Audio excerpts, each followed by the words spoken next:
Okay, Bismillahirrahmanirrahim. We are about to start our lecture. It's our fifth lecture on the chapter number 1. And for the topic number 5, I choose four subtopics: the types of molecules, Avogadro number, mole, and molar mass. ये चार चीजें जो आज हम इनका concept जो है वो क्लियर करेंगे. Okay, let's just start it.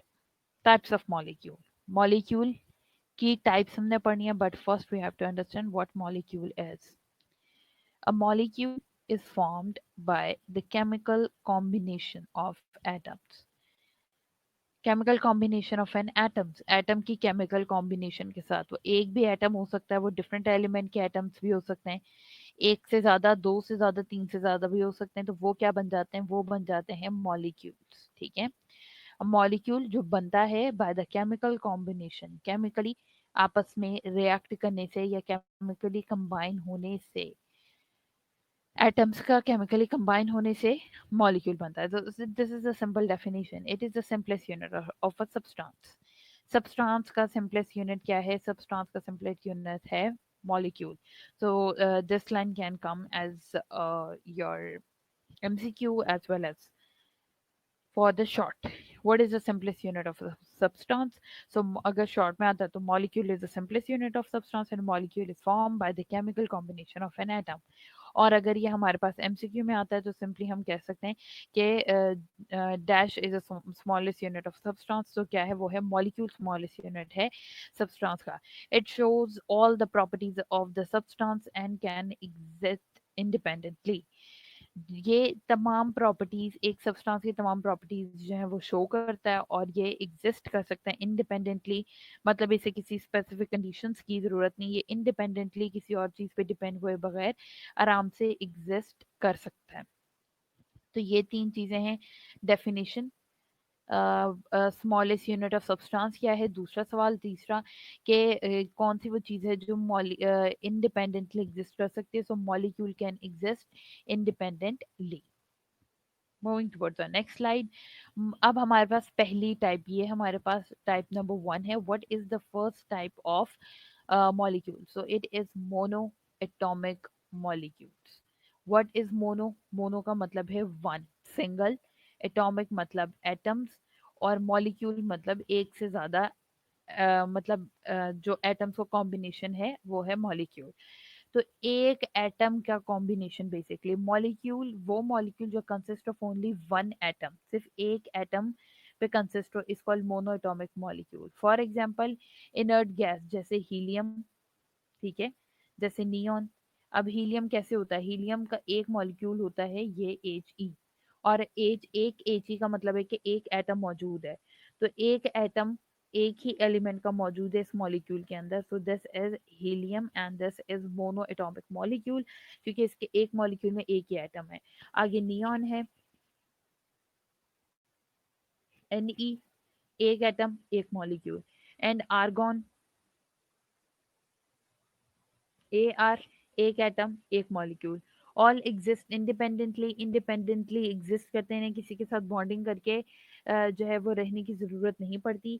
In atomic form and they are called monoatomic molecules. Atomic form में रहते हैं, यानी एक एटम अलग से रहता है, इसलिए हम इसको एटॉमिक फॉर्म कहते हैं, और इनको हम मोनो एटॉमिक मॉलिक्यूल्स कहते हैं.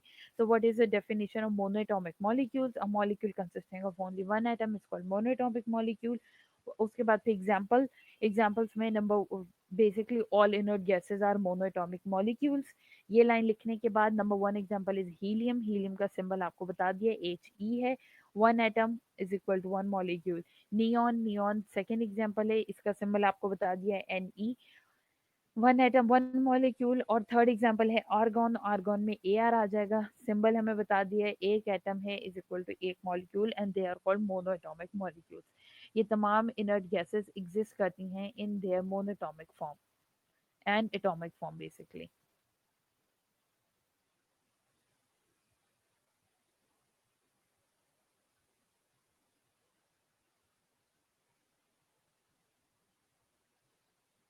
Just a second.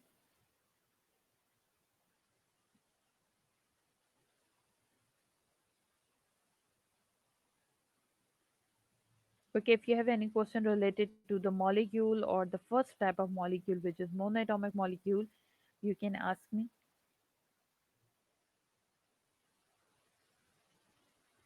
Okay, so moving towards the next slide, which is the second type of the molecule, which is diatomic molecule. Diatomic का मतलब है डाई मतलब टू, एटॉमिक मतलब एटम्स और मॉलिक्यूल मतलब combination of an atom. तो diatomic का मतलब है कि इस मॉलिक्यूल के अंदर दो डाई एटम्स मौजूद होंगे, दो एटम्स मौजूद होंगे. If a molecule consist of two atoms it is called diatomic molecule. अगर मॉलिक्यूल कंसिस्ट करता है दो एटम्स के ऊपर तो इसको हम कहते हैं डायटोमिक मॉलिक्यूल. फॉर एग्जाम्पल हमारे पास है hydrogen, oxygen and chlorine and hydrogen chloride HCl. ठीक है, ये तमाम इसकी एग्जांपल्स हैं. अगर मॉलिक्यूल कंसिस्ट करता है दो एटम्स के ऊपर इसको हम डायटोमिक मॉलिक्यूल कहते हैं. इसकी एग्जांपल में हमारे पास आ जाता है hydrogen, oxygen, chlorine and hydrogen chloride. अब अगर हम हाइड्रोजन क्लोराइड को देखें तो एक इसके ऊपर हाइड्रोजन है और एक इसके पास क्लोरीन है. इसका मतलब टोटल कितना हो गया, टू. सेम क्लोरीन के दो मॉलिक्यूल्स आपस में बॉन्डिंग करके कर रहे हैं तो वो है टू. दो ऑक्सीजन बॉन्डिंग कर रहे हैं तो this is also diatomic molecule. Hydrogen अपनी नॉर्मल स्टेट में H2 फॉर्म में होता है तो this is diatomic molecule. Now third type is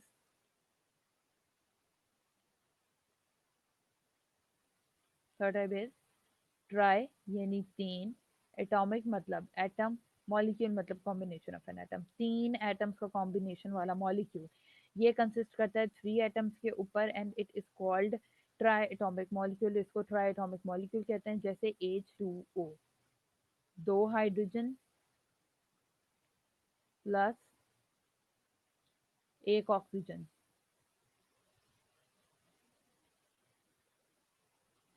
three. एक कार्बन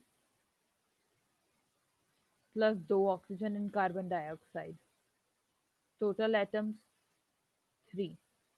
सो ट्राइटॉमिक मॉलिक्यूल में तीन एटम्स मौजूद होते हैं. Now we are moving toward the polyatomic molecules. Poly मतलब होता है मैनी, बहुत सारे. ठीक है, पोली मतलब मैनी, बहुत सारे. एटॉमिक मतलब एटम, मॉलिक्यूल मतलब कॉम्बिनेशन ऑफ एन एटम. बहुत सारे एटम्स का कॉम्बिनेशन वाला molecule is polyatomic molecule. If a molecule consist of many atoms, अगर मॉलिक्यूल के पास बहुत सारे एटम हो तो उसको हम पॉलीटॉमिक मॉलिक्यूल कह देते हैं. जैसे कि मीथेन. मीथेन है एक कार्बन और चार हाइड्रोजन का कॉम्बिनेशन. अब इसमें एक दो तीन नहीं है, तीन से ज्यादा है तो ये पॉलीटॉमिक आ जाएगा. पॉलीटॉमिक मॉलिक्यूल में एक कार्बन प्लस फोर हाइड्रोजन, तो दिस इज टोटल फाइव. तो जो मीथेन है CH4, इसके पास टोटल मॉलिक्यूल कितने हैं, टोटल मॉलिक्यूल हैं इसके पास फाइव. और ये है मीथेन पॉलीटॉमिक मॉलिक्यूल. इसी तरह से सल्फ्यूरिक एसिड, दो हाइड्रोजन एक सल्फर चार ऑक्सीजन, सेवन टोटल. सेवन है इसका मतलब ये पॉलीटॉमिक मॉलिक्यूल है, इसमें तीन से ज्यादा है. ग्लूकोज, ग्लूकोज CH2OH, एक कार्बन दो हाइड्रोजन एक ऑक्सीजन, तो two three four, total four हो गए हमारे पास. The next is homoatomic molecule. अच्छा, अब हमारे पास जो पहली क्लासिफिकेशन थी वो खत्म हो गई है. पहली जो क्लासिफिकेशन थी मॉलिक्यूल्स की वो थी मोनोटॉमिक, नंबर ऑफ एटम्स के ऊपर. मोनोटॉमिक, डायटोमिक एंड ट्राइटोमिक या पोलीटोमिक, ये चार हमारे पास पहली क्लासिफिकेशन आई है मॉलिक्यूल्स की. Now this is the type two classification. अब ये सेकंड क्लासिफिकेशन आई है और इसमें पहली है होमो एटॉमिक मॉलिक्यूल्स. होमो मतलब सेम. होमो का मतलब हमेशा होता है कि सेम. तो सेम एटम्स के कॉम्बिनेशन वाला मॉलिक्यूल इज होमोटॉमिक मॉलिक्यूल. अब मॉलिक्यूल एक ऐसा मॉलिक्यूल जो कंटेन करे same type of molecule, same type of atom, is called homoatomic molecule. Same type of atom है. जैसे हाइड्रोजन. अब क्लासिफिकेशन वन के अकॉर्डिंग जो हाइड्रोजन H2 है वो डाई एटॉमिक मॉलिक्यूल है, लेकिन ये डायटोमिक के साथ होमोटॉमिक मॉलिक्यूल भी है क्योंकि इसके अंदर जो दोनों एटम्स मौजूद हैं वो हाइड्रोजन यानी H के ही हैं. Second is ozone O3. According to first classification जो ओजोन है वो ट्राइटोमिक मॉलिक्यूल है क्योंकि इसके पास तीन ऑक्सीजन टोटल मौजूद है. लेकिन अलोंग विद ट्राइटोमिक क्लासिफिकेशन ये होमोटॉमिक भी है क्योंकि इसके तीनों के तीनों मॉलिक्यूल ऑक्सीजन, तीनों के तीनों एटम्स जो है वो ऑक्सीजन ही हैं, 3 ऑक्सीजन आपस में ओजोन बनाते हैं। तो this is homoatomic molecule according to classification number 2 and according to classification number 1 this is triatomic molecule. अगर हम सल्फर देखें S8, so according to classification number 1 this is polyatomic molecule and according to classification number 2 this is homoatomic molecule. Phosphorus P4 according to classification number 1 this is polyatomic molecule and according to classification number 2 this is homoatomic molecule which consists of the same types of an atom, same atoms की types पे ये depend करते हैं. Okay. Other example of the molecules formed by the same type of atom. ये same type of atoms पे depend करते हैं. Now, the second type, second classification की जो second हमारे पास type है वो है हेट्रो. हेट्रो का मतलब होता है डिफरेंट, एटॉमिक मतलब एटम, और मॉलिक्यूल यानी combination of an atom. Different atoms के कॉम्बिनेशन वाला molecule is called heteroatomic molecule. When a molecule consist of different kinds of atoms, जब एक मॉलिक्यूल कंसिस्ट होता हो डिफरेंट काइंड ऑफ एटम्स तो is called heteroatomic molecule. For example carbon monoxide. Classification 1 के according जो carbon monoxide है it is diatomic molecule, क्योंकि इसके अंदर टोटल 2 जो एटम्स हैं. But according to classification number 2 this is heteroatomic molecule, क्योंकि इसके अंदर एक कार्बन है एक ऑक्सीजन है, दोनों डिफरेंट है. Second example is H2O, and according to classification number 1 this molecule is triatomic molecule, क्योंकि इसके अंदर 2 हाइड्रोजन और एक ऑक्सीजन मौजूद है. But according to classification number 2 this is heteroatomic molecule. इसी तरह से NH3 according to classification number 1 this is polyatomic molecule, क्योंकि टोटल इसमें कितने 3 हाइड्रोजन और एक nitrogen 4. But according to classification number 2 this is heteroatomic molecule, क्योंकि इसके अंदर 2 टाइप ऑफ मॉलिक्यूल प्रेजेंट है, एक नाइट्रोजन और 3 हाइड्रोजन.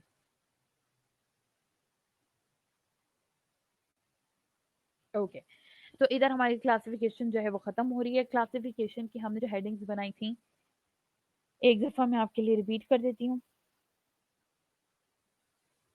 ओके. सबसे पहले हमारे पास है मॉलिक्यूल. ठीक है. इसकी हमारे पास आ जाएगी डेफिनेशन. डेफिनेशन के साथ आ जाएगी एग्जाम्पल. फिर हम देंगे टाइप्स या क्लासिफिकेशन की heading.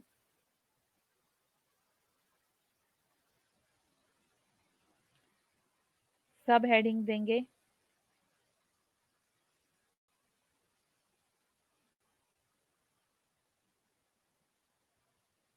Classification 1 monoatomic, die atomic,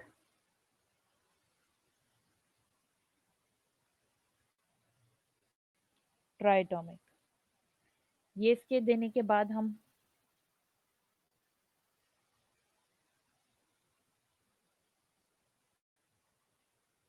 classification 2 देंगे.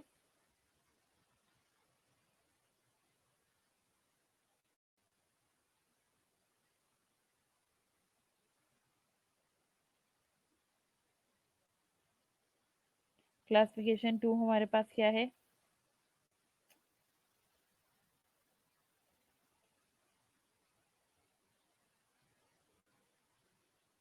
होमो एंड हेट्रो. होमो के आगे से हम इसको एग्जांपल्स देंगे और हेट्रो के आगे से एग्जांपल देंगे. तो इस तरह से ये पूरी की पूरी हमारे पास क्लासिफिकेशन आ जाएगी. यहाँ पे हमारा जो है वो क्लासिफिकेशन ऑफ मॉलिक्यूल्स खत्म होता है. Now we are moving towards the next second topic which is Avogadro number. Avogadro number क्या है? Avogadro number can come in your short as well as in your MCQs और long. Avogadro number की एक definition है the 6.02 into 10 की power 23. ठीक है. 6.02 into 10 की power 23 number of particles, 6.02 into 10 की पावर 23 नंबर ऑफ पार्टिकल्स की बात हो रही है। वो पार्टिकल एटम भी हो सकते हैं, आइंस भी हो सकते हैं, मॉलिक्यूल्स भी हो सकते हैं। इन वन मोल, एक मोल ऑफ सब्सटेंस में, कोई भी सब्सटेंस है, उसका हमने वन मोल लिया, एक मोल के अंदर 6.02 इंटू 10 के पावर 23 नंबर ऑफ पार्टिकल्स मौजूद होंगे। ठीक है, वो जो 6.02 10 के पावर 23 नंबर ऑफ पार्टिकल्स मौजूद है हमारे पास, एटम भी हो सकते हैं, वो आइंस भी हो सकते हैं, वो मॉलिक्यूल भी हो सकते हैं, बस वो वन मोल ऑफ सब्सटेंस के होंगे, और उसको हम कहते हैं कि ये है एवोगैड्रो नंबर। एवोगैड्रो नंबर को रिप्रेजेंट किया जाता है कैपिटल एन, कैपिटल ए, लेकिन ए स्मॉल लिखा जाता है, और कैपिटल जो एन है वो बड़ा लिखा जाता है साइज में, और कैपिटल ए जो है वो छोटा लिखा जाता है the corner of N. The value of Avogadro number क्या है, तो एन ए वैल्यू, जो एन ए यानी Avogadro number is equal to 6.02 into 10 के power 23 particles. Avogadro particles, Avogadro particles are equal to one mole. ठीक है, यानी n small a is equal to 1 mole. ठीक है, Avogadro number N A is equal to one mole के बराबर होता है।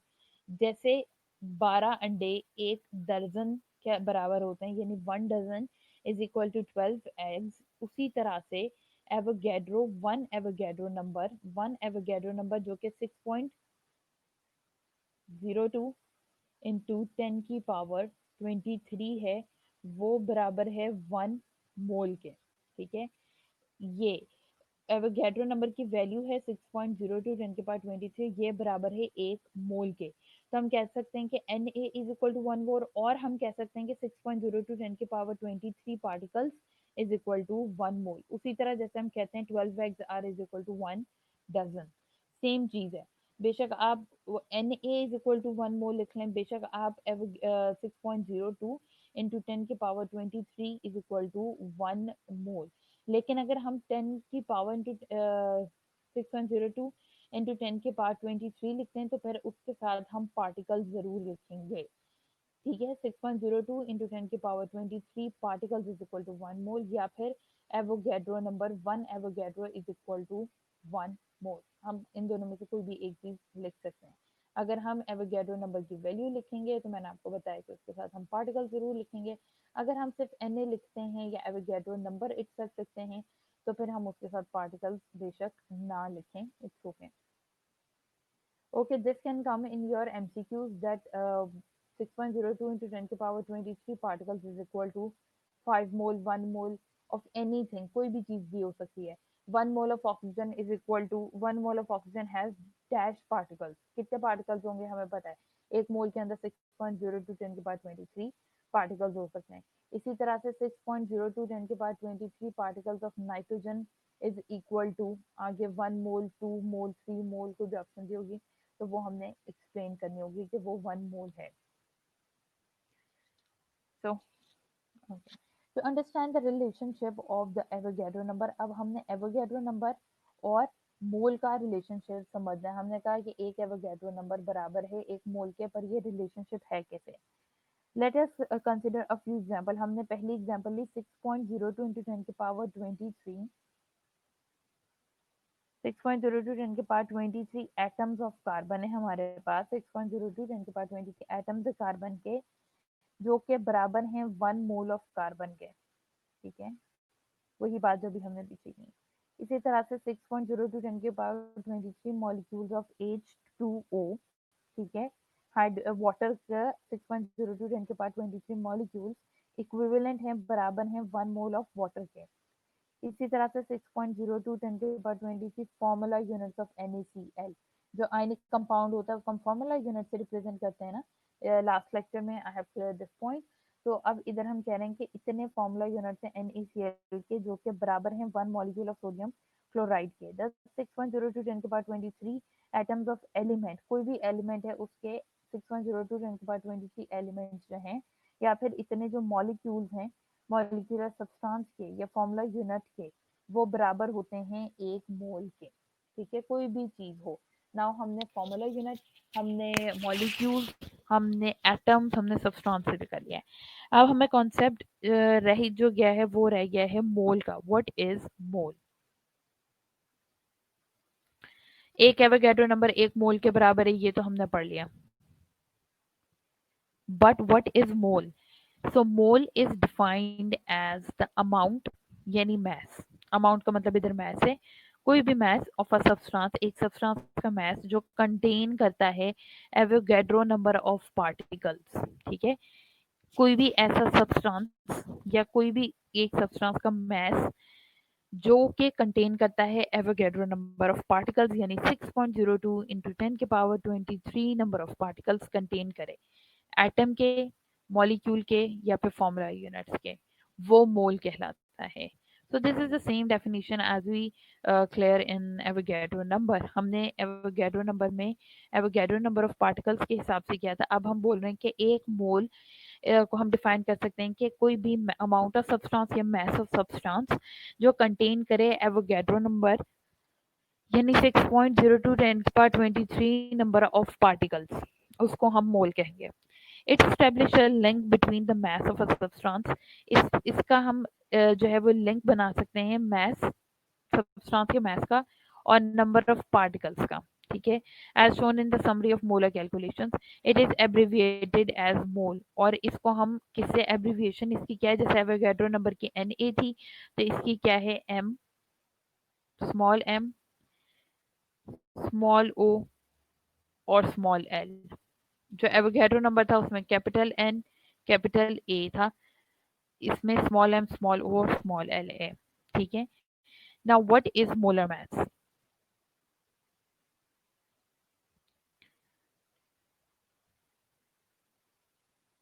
But before molar mass, this is the video for the concept of a mole. In the previous part of the video, we saw that 1 mole of something is nothing but 6.022 times 10 raised to 23 particles. It could be atoms or molecules or anything. If I give you 1 mole of pure gold, then what will the number of atoms in it be equal to? Yes, these many atoms.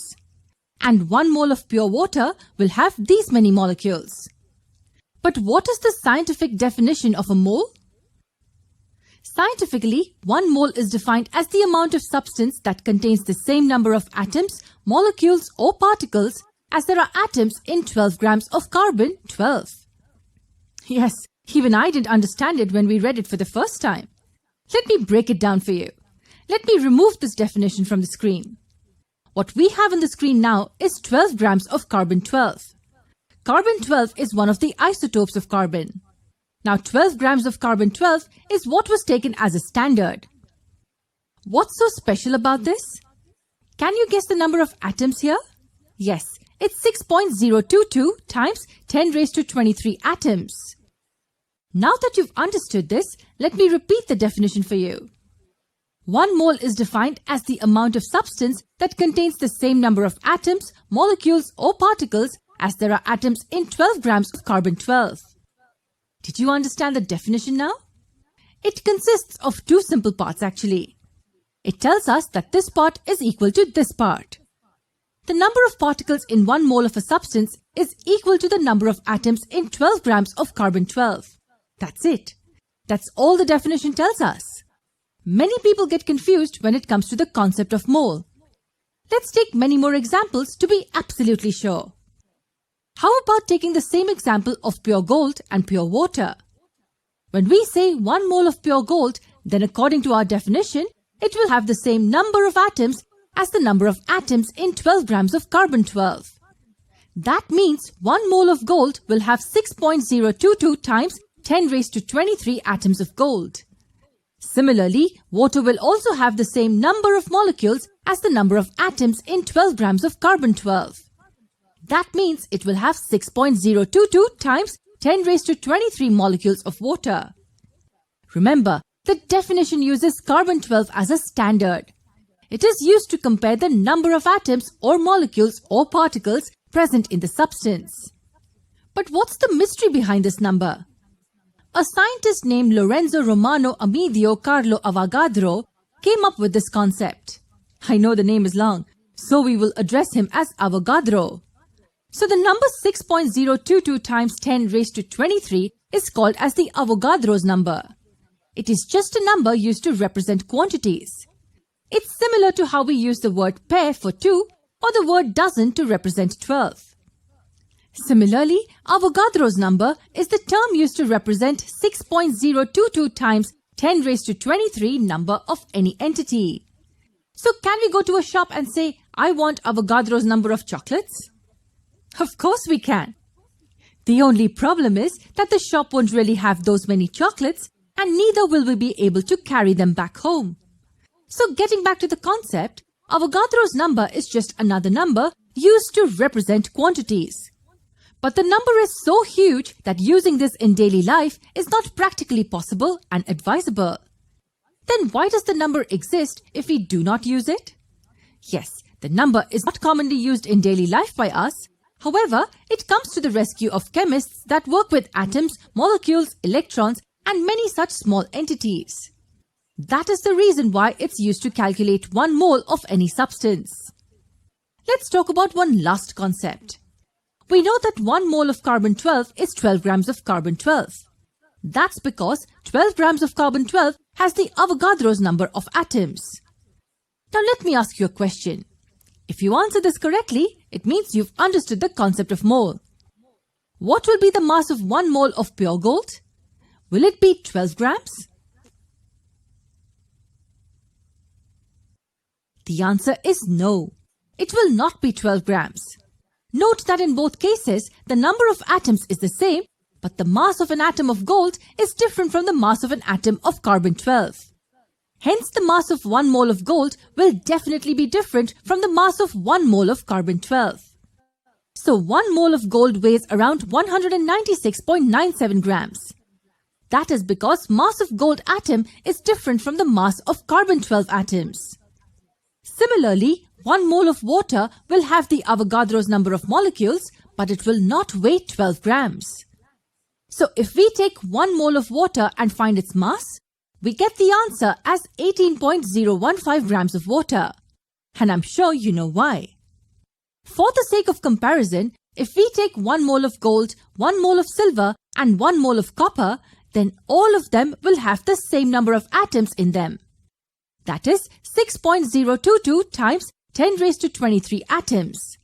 This number is the Avogadro's number. However, the mass of each one will be different. That's because the mass of individual atoms that make up these elements is different.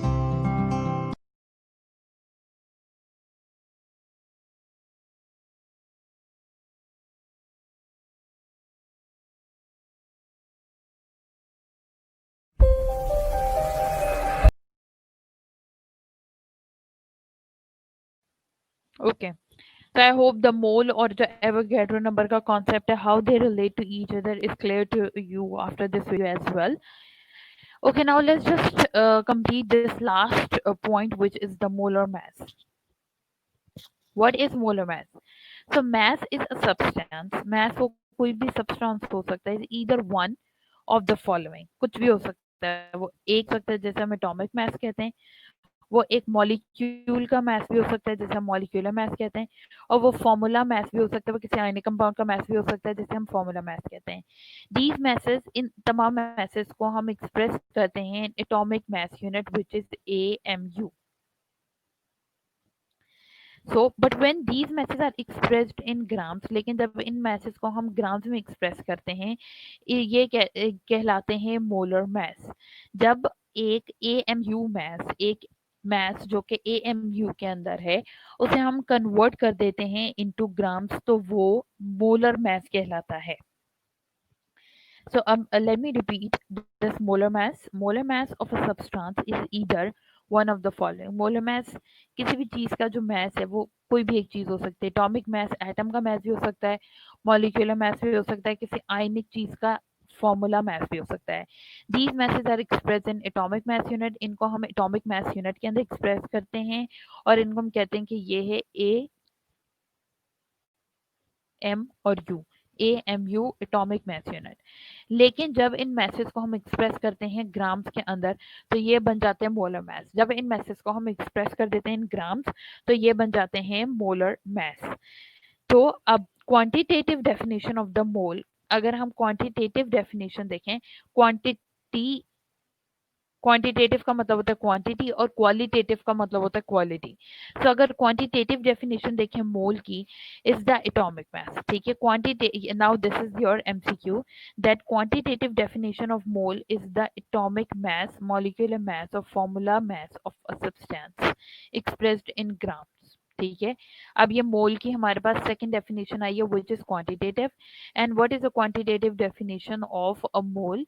It is the atomic mass, molecular mass और formula mass of a substance. किसी भी substance का atomic है, formula है, molecular mass है, कुछ भी है, वो एक्सप्रेस हो इन ग्राम्स, ग्राम्स के अंदर एक्सप्रेस हो तो हम उसको मोल कह देते हैं। This is called mole. For example, example के तौर पे atomic mass of expressed as 12 gram, जो कार्बन का एटॉमिक मास है वो 12 ग्राम्स है, which is equal to 1 mole of carbon.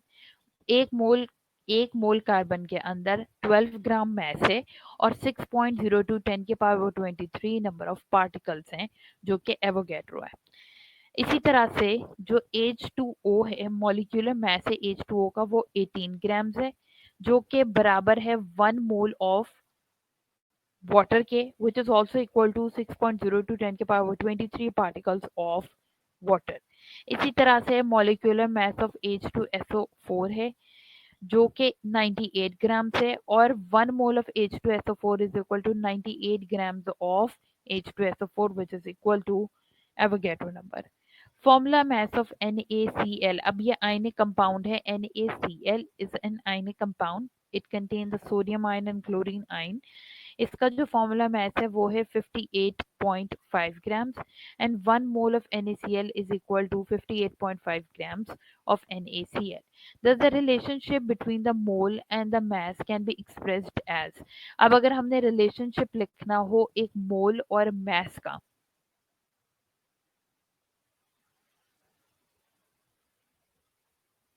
Just a second,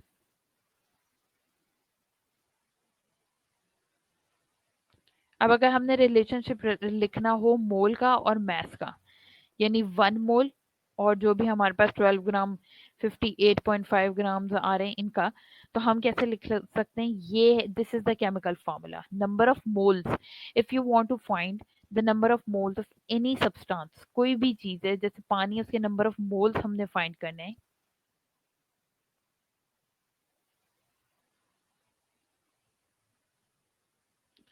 तो हम क्या फॉर्मूला लगाएंगे? Number of moles is equal to known mass of a substance divided by molar mass of a substance। Number of moles find करने हैं, ठीक है। Number of moles हमने find करने हैं वाटर के। मैं कहती हूँ मेरे पास 5 ग्राम्स ऑफ पानी है, तो हम मैं क्या लिखूंगी इधर 5 या 2 कर लेते हैं। मेरे पास 2 ग्राम्स ऑफ वाटर है। Let me white board.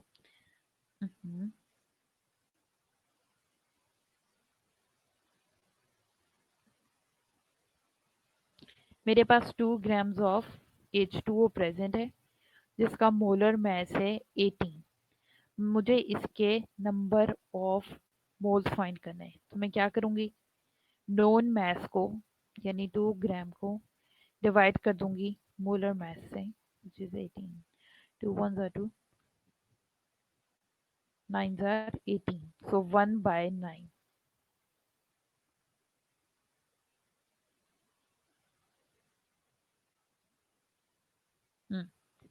so 1 by 9 is the mole। ये हमारे पास नंबर ऑफ मोल्स आ गए हैं 2 ग्राम पानी के। इसी तरह से हम कोई भी एग्जांपल ले सकते हैं। फॉर एग्जांपल,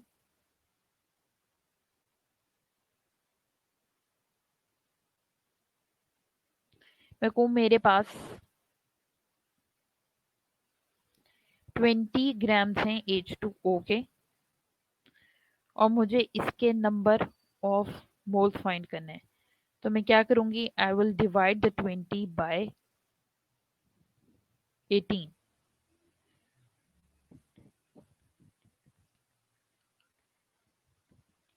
ठीक है, so now this is 10 by 9 number of moles. तो मेरे पास कितने नंबर ऑफ मोल्स हैं मैम? मेरे पास 10 बाय 9 नंबर ऑफ मोल्स हैं। Now you can convert this into this form as well. So basically 10 and 9.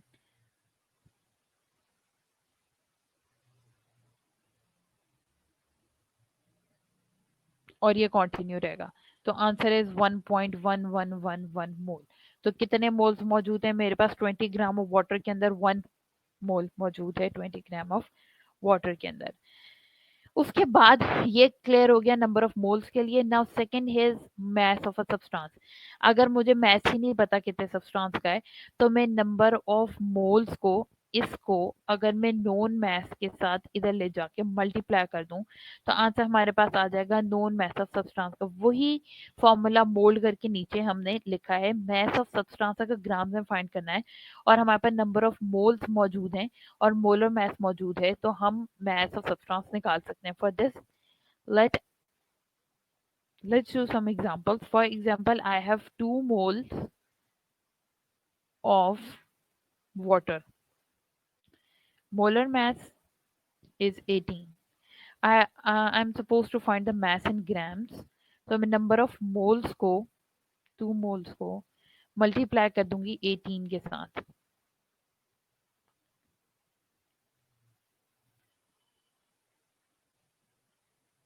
इसका मतलब 26 mass, जो 26 मैस प्रेजेंट था हमारे पास 2 मोल्स के अंदर, 2 मोल पानी के अंदर 26 ग्राम्स ऑफ H2O प्रेजेंट होता है। तो इस तरह से हम मोल्ड करके आसानी से दोनों चीजें, number of moles as well as mass of a substance, दोनों चीजें निकाल सकते हैं। Okay, for the types of a molecule, let us watch this video first. एक और न्यू वीडियो के साथ आप लोग की खिदमत।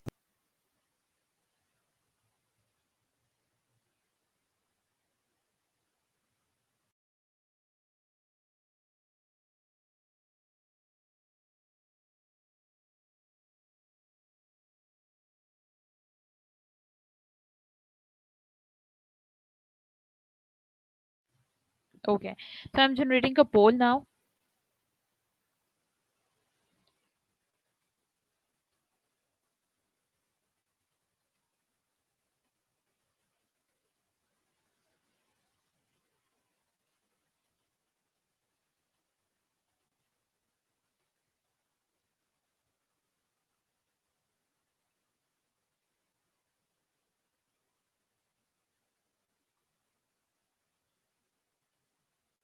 Okay, so this is the poll on your screen, that mass of a substance is equal to the formula mass of an ionic compound. क्या mass of a substance बराबर हो सकता है formula mass of ionic compound के? ionic जो compound है उनको हम formula units भी कहते हैं. You have to answer this in next 10 seconds.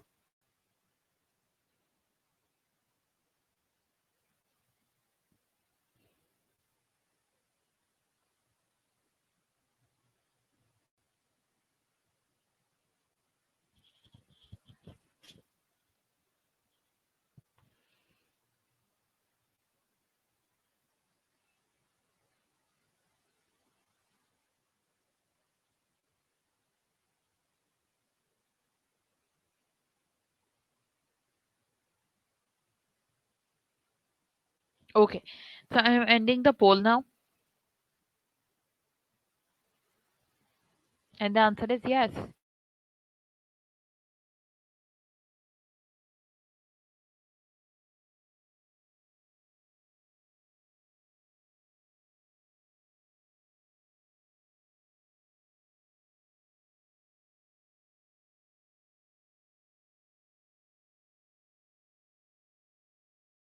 We can find the number of moles of a substance, how can we find a mass of a substance, as well as the molar mass of a substance. Let's just do the calculation for the molar mass as well.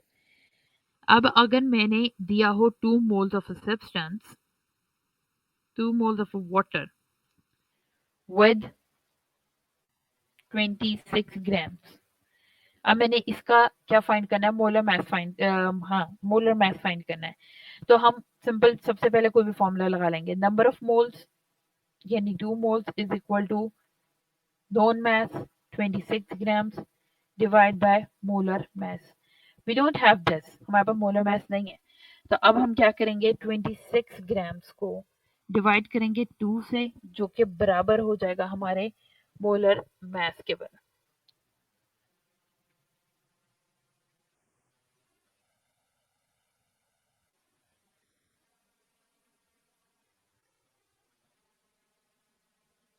Right? So what is the molar mass of water? It is 18. So this is a simple calculation.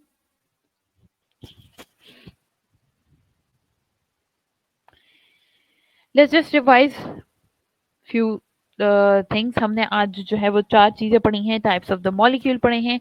Molecule type में हमने 4 types पढ़ी हैं, monoatomic, diatomic and triatomic. 1 atom, 2 atom या 3 atom से मिलने वाले molecules को mono, die and try कहते हैं। फर्दर हमने होमो एटॉमिक मॉलिक्यूल्स पढ़े, जो सेम एटम वाले मॉलिक्यूल्स होते हैं उनको होमो एटॉमिक मॉलिक्यूल्स कहते हैं, जो डिफरेंट एटॉमिक मॉलिक्यूल्स होते हैं उनको हम हेटेरोएटॉमिक मॉलिक्यूल्स कह देते हैं। Then we study about the Avogadro number. So this is the 610 to 10 to the power 23 number of the particles of an atom, ions and molecule in 1 mole of a substance। एक मोल substance के अंदर 6.0 to 10 के power 23 number of particles मौजूद होते हैं। Avogadro number को capital N और ए से रिप्रेजेंट किया जाता है। एक एन ए जो है वो बराबर होता है 1 मोल ऑफ अ सब्सटेंस के। अगर हम लोगों ने इस चीज को क्लियर करना तो मोल की डेफिनेशन देखते हैं। 1 मोल डिफाइन होता है एज द अमाउंट या मास ऑफ अ सब्सटेंस जो कंटेन करता है Avogadro number of particles. It can be atom, molecule, or formula unit. The mole is abbreviated as MONL। Molar mass होता है mass of a substance, वो either atomic mass हो, molecular mass हो, formula mass हो, इसे हम AMU में express करते हैं। लेकिन जब ये masses एक्सप्रेस होते हैं ग्राम्स में तो इसको मोलर mass कह दिया जाता है।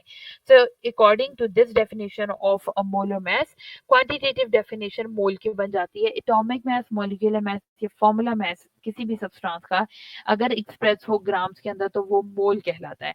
अगर वो AMU में हो तो वो मोलर मैस होगा, और अगर वो ग्राम्स में हो तो वो मोल कहलाएगा। फॉर एग्जांपल जो एटॉमिक मैस है कार्बन का वो 12 ग्राम्स है, जो कि बराबर है 1 मोल ऑफ कार्बन के, और उसके अंदर 6.02 10 के पावर 23 नंबर ऑफ पार्टिकल्स मौजूद हैं।